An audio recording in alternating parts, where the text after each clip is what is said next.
Dear students, विकास classes में आपका स्वागत है। हम लोग फिजिक्स की शुरुआत करेंगे आज। Class 12 CBSE board, UP board या ISC बोर्ड, कोई भी स्टूडेंट हो हमारे साथ जुड़े और कोई भी टॉपिक यहाँ पे क्लियर करेंगे। अच्छे से डिस्कशन होगा साथियों। ध्यान से कापी कलम लेके बैठ जाएं और टॉपिक को क्लियर करें। चलिए ध्यान दीजिए,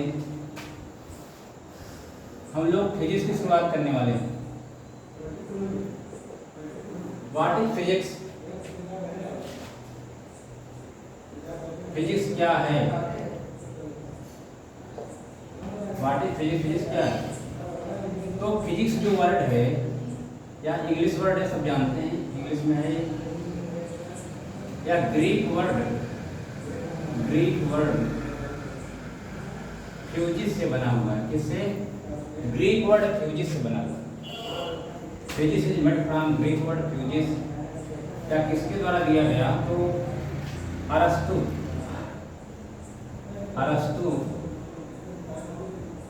अरस्तु एक महान फिलोसोफर थे, सब जानते हैं फिलोसोफर। अरस्तु एक महान फिलोसोफर, फादर ऑफ साइंस इनको बोला जाता है, father of science,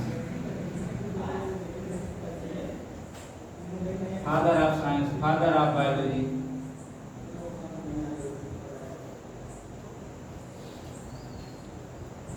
father of zoology.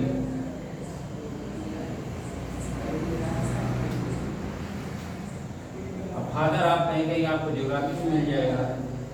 अरस्तु इतने महान थे, कई सब्जेक्ट के जनक इनको माना जाता है।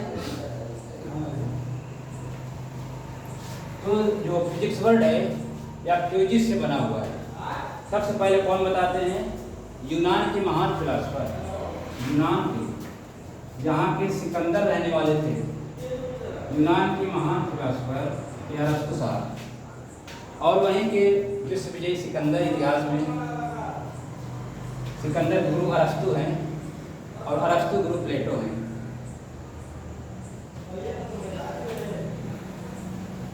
जो फिजिक्स वर्ड है आप लोगों ने देखा कि फ्यूजिस से मिलकर बना हुआ है।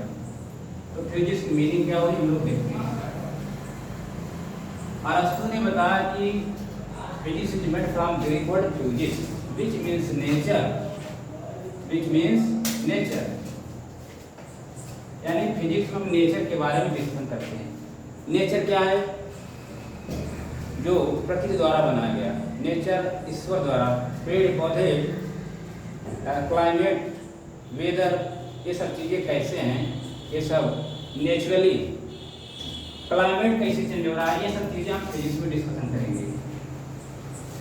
दिन और रात एक क्यों हो रहे हैं, दिन और रात क्यों हो रहे हैं, ये सब हम लोग साइंस के आधार पर डिस्कशन करेंगे। ये सब का अध्ययन काम करेंगे फिजिक्स में। सूर्य ग्रहण और चंद्र ग्रहण क्यों होते हैं, सूर्य ग्रहण चंद्र ग्रहण क्यों होते हैं, ये सब हम फिजिक्स में ही अध्ययन करेंगे। अंतरिक्ष में जाने पर आकाश हमको काला दिखाई देता है। अंतरिक्ष में आप जाएंगे तो आकाश काला दिखेगा, ऐसा क्यों? जबकि पृथ्वी से देखने पर आकाश हमको व्हाइट कलर में दिख रहा है। तो इसका मेन रीजन है प्रकीर्णन। इसका मेन रीजन क्या है? प्रकीर्णन। प्रकीर्णन शब्द कौन दिया? टिंडल साइंटिस्ट, इन्होंने सबसे पहले प्रकीर्णन शब्द दिया। तो फ्यूजिस से बना जिसमें हम नेचर के बारे में डिस्कशन करते हैं। अपवर्तन के कारण तारे चमकते हैं, तारे क्यों चमकते हैं? तो फिजिक्स में हम डिस्कशन करेंगे तारे के चमकने का मुख्य कारण क्या है? Refraction of light. रिफ्रैक्शन कौन दिए भाई? स्नेल वैज्ञानिक है, इन्होंने रिफ्रैक्शन के बारे में बताया। ठीक है। फिजिक्स क्या ग्रीक वर्ड हो गया, नेचर। फिजिक्स को हम लोग संस्कृत में क्या बोलते हैं? संस्कृत में भौतिकी बोलते हैं। क्या कहते हैं? भौतिकी। ठीक है, हम लोग आगे चलते हैं, टॉपिक की शुरुआत करते हैं। फिजिक्स बहुत ही ब्रॉड है। इंटर लेवल पर हम लोग जो पढ़ने वाले हैं उसके बारे में थोड़ा डिस्कशन कर लेते हैं। इंटर में क्या क्या सिलेबस में दिया है।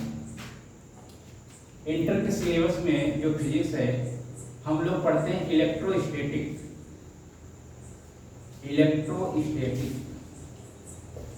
इलेक्ट्रोस्टैटिक का मतलब हुआ स्थिर वैद्युतिकी।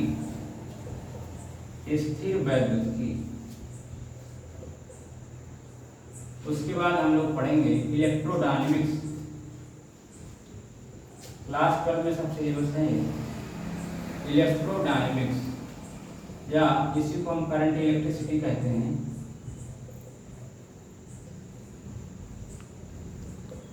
धारा वैद्युत, इसमें हम लोग क्या पढ़ेंगे? इलेक्ट्रिक चार्ज, वैद्युत आवेश क्या होते हैं। वैद्युत आवेश क्या होते हैं? वैद्युत आवेश के कारण ही जो इलेक्ट्रिसिटी फ्लो होती है वो सब हम अध्ययन करेंगे। इसमें इलेक्ट्रिसिटी फ्लो होने का मुख्य कारण क्या है? Electric charge. तो इलेक्ट्रिक चार्ज के बारे में हम लोग बहुत अच्छे डिस्कशन करेंगे। अभी सिलेबस देख लेते हैं क्या है हमारा। करंट इलेक्ट्रिसिटी में हम लोग देखेंगे ओम के नियम क्या है। ओम के नियम मोस्ट इंपॉर्टेंट ओम के नियम है। इसमें हम लोग अनुगमन वेग भी पढ़ते हैं। अनुगमन वेग क्या होते हैं, प्रतिरोध क्या होते हैं, विशिष्ट प्रतिरोध क्या होते हैं, ये सब चीजें इसमें पढ़ेंगे। आगे हम लोग चलते हैं मैग्नेटिक फील्ड पढ़ेंगे। मैग्नेटिज्म क्या होता है? मैग्नेटिज्म क्या होता है? तो सबसे पहले आरस्टेड नाम के साइंटिस्ट, आरस्टेड, इन्होंने बताया कि इलेक्ट्रिक चार्ज के फ्लो होने के कारण जो वैद्युत आवेश है फ्लो होने के कारण क्या उत्पन्न होगा? इलेक्ट्रिसिटी। इलेक्ट्रिक करंट का मुख्य रीजन क्या है? Flow of charge. Flow of charge में अगर वेरिएशन होता है, समय के साथ वेरिएशन होता है, तो मैग्नेटिक फील्ड या चुंबकीय क्षेत्र उत्पन्न होता है। तो आइंस्टाइन ने बताया कि एक गतिमान आवेश अगर आवेश गति कर रहा है तो क्या उत्पन्न कर सकता है भाई? इलेक्ट्रिसिटी बना सकता है, इलेक्ट्रिक फील्ड, और मैग्नेटिक फील्ड भी जनरेट कर सकता है। यदि चार्ज मूव नहीं कर रहा है तो रेस्ट में है तो कोई फिनोमिना नहीं शो करेगा, कोई फिनोमिना शो नहीं करेगा। यदि चार्ज गति कर रहा है तो इलेक्ट्रिक फील्ड जनरेट करेगा, मैग्नेटिक फील्ड भी जनरेट करेगा। यदि चार्ज मूव कर रहा है तो इसके लिए हमको जरूरत होगी ट्रांसफार्मर की जरूरत पड़ेगी। इंटर के सिलेबस में ट्रांसफार्मर बहुत ही इंपॉर्टेंट टर्म है, इसको हम लोग अच्छे से डिस्कशन आप करेंगे। ट्रांसफार्मर दो प्रकार के होते हैं। ट्रांसफार्मर कौन बताए थे? Michael Faraday. माइकल फैराडे कहाँ के रहने वाले थे? इंग्लैंड के महान वैज्ञानिक, इंग्लैंड के महान वैज्ञानिक जिन्होंने बहुत प्रयोग किए, 14,500 लगभग प्रयोग किए, जिन्होंने ट्रांसफार्मर की खोज किया। ट्रांसफार्मर आपको दो प्रकार के मिलेंगे। एक मिलेगा आपका step up transformer, step down transformer. Step up का मतलब है लो वोल्टेज को हाई वोल्टेज में कन्वर्ट करना, स्टेप डाउन का मतलब है हाई वोल्टेज को लो वोल्टेज में कन्वर्ट करना। जो पावर हाउस होते हैं, पावर हाउस पे कौन लगे होते हैं ट्रांसफार्मर? पावर हाउस पे हमें लो वोल्टेज को हाई वोल्टेज में बदलने की रिक्वायरमेंट होती है, इसलिए पावर हाउस पे ऐसा ऐसा ट्रांसफार्मर लगा होता है जो लो वोल्टेज को हाई वोल्टेज में कन्वर्ट कर सके। ठीक, जब इसके द्वारा वोल्टेज प्रोड्यूस हुई, आगे बढ़ाया गया, तो हमारे चौराहे पर या गांव में जो ट्रांसफार्मर लगा हुआ है हाई वोल्टेज हमारे गांव में आएगा, उससे हम कोई डिवाइस ऑपरेट नहीं कर सकते। इसके लिए हमें लो वोल्टेज करना पड़ेगा, क्योंकि जो हमारे यहाँ डिवाइस है उसमें लिखा है 220 वोल्ट आप 50 आर, और जो वोल्टेज हमारे पास है 220 वोल्टेज से ज़्यादा वोल्टेज है। तो जो ट्रांसफार्मर हमारे गांव में है, चौराहे पर है, उसमें लो वोल्टेज में बदलने की रिक्वायरमेंट है। तो जो गांव में ट्रांसफार्मर लगा उसको बोलते हैं स्टेप डाउन ट्रांसफार्मर। क्या बोलेंगे? स्टेप डाउन, या हाई वोल्टेज को लो में कन्वर्ट कर दिया। अब हमारे यहाँ जो डिवाइस हैं, फैन हो गया, कूलर हो गया, फ्रिज हो गया, ये सब 220 वोल्ट पे ऑपरेट होंगे। ठीक है, ये ट्रांसफार्मर हमारे सिलेबस में बहुत ही इंपॉर्टेंट है। इसके बाद इलेक्ट्रोमैग्नेटिक वेव पढ़ेंगे। इलेक्ट्रोमैग्नेटिक वेव यानी विद्युत चुंबकीय तरंगे। विद्युत चुंबकीय तरंगे क्या होती है? तो विद्युत चुंबकीय तरंगे एक तरह की वेव होती हैं जिसको चलने के लिए कोई मीडियम की रिक्वायरमेंट नहीं होती। तो विद्युत चुंबकीय तरंगे एक तरह की वेव होती है।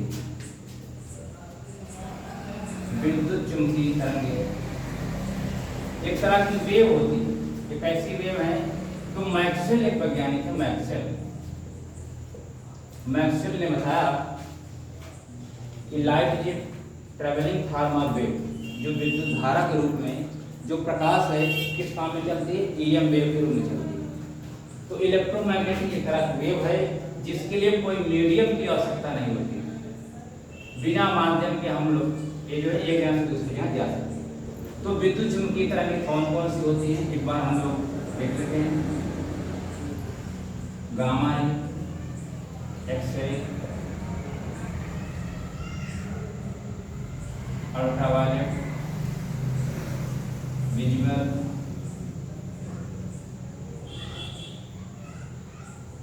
इंफ्रारेड वेव, शॉर्ट वेव,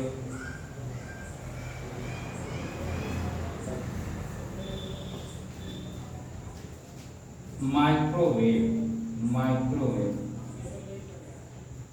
ये सब क्या है?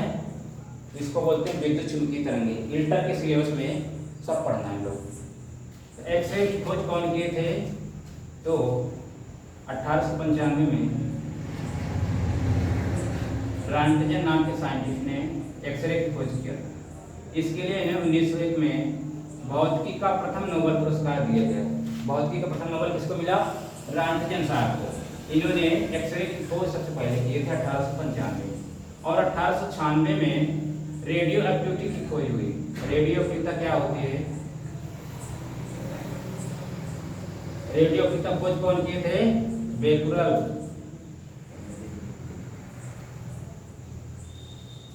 1895 में रॉन्टजन ने एक्सरे की खोज किया। एक्सरे की खोज कौन किए? रॉन्टजन। 1895 में खोज की। 1900 में इनको नोबेल दिया गया, भौतिकी का प्रथम नोबेल प्राइज दिया गया। 1896 में रेडियो एक्टिविटी की खोज हुई। ठीक है, बेकुरल साहब ने रेडियो एक्टिविटी की खोज किया। अब गामा रे यहाँ पे हम भूल गए, सॉरी, रदरफोर्ड साहब ने, रदरफोर्ड ने गामा रे की खोज किया। ये शिष्य हैं, थॉमसन के शिष्य हैं। अल्ट्रावायलेट खोज कौन किए थे? ये रीटर नाम के वैज्ञानिक हैं, रीटर। 1907 में अल्ट्रावायलेट की खोज किया। विजुअल की खोज कौन किए थे भाई? न्यूटन साहब, फादर ऑफ फिजिक्स। न्यूटन साहब ने 1907 में शायद लगभग इन्होंने विजुअल वेव की खोज की। इंफ्रारेड क्या होते हैं? इंफ्रारेड बहुत ही, इंफ्रारेड वेव क्या होती है? सूर्य की तरंगें जो होती हैं, सूर्य, सनलाइट। सनलाइट में आपको इंफ्रारेड वेव मिल जाएगा। इंफ्रारेड की खोज कौन किए थे? हर्शल नाम के वैज्ञानिक ने इंफ्रारेड की खोज की। हर्शल। इंफ्रारेड वेव इसको अवरक्त तरंगे भी कहते हैं या सनलाइट मिलता है। सूर्य की किरणें जब पृथ्वी पर पड़ती हैं तो इंफ्रारेड वेव कार्बन डाइऑक्साइड के साथ मिलकर पृथ्वी को गर्म कर देती है। पृथ्वी को गर्म कर देती है। पृथ्वी गर्म क्यों हो जाती है? सूर्य की किरणों में इंफ्रारेड वेव जब कार्बन डाइऑक्साइड के संपर्क में आती है तो पृथ्वी की सरफेस उसके कारण गर्म हो जाती है। तो इंफ्रारेड की वेव कहाँ मिलेगी आपको? सनलाइट में। और इंफ्रारेड वेव सीसीटीवी कैमरा में मिलेगा। CCTV camera, close circuit television. और जो रिमोट कंट्रोलर है, रिमोट कंट्रोलर से कौन सी तरंगें निकलती हैं? ये क्या बोलेंगे? Infrared wave. शॉर्ट वेव, इसको भी देख लेते हैं। हर्ट्ज नाम के वैज्ञानिक ने शॉर्ट वेव की खोज की थी। माइक्रोवेव भी कौन है? हर्ट्ज। ये सब क्या है? ईएम वेव है, इलेक्ट्रोमैग्नेटिक वेव। ठीक है, अब नेक्स्ट डे हम लोग क्लास करेंगे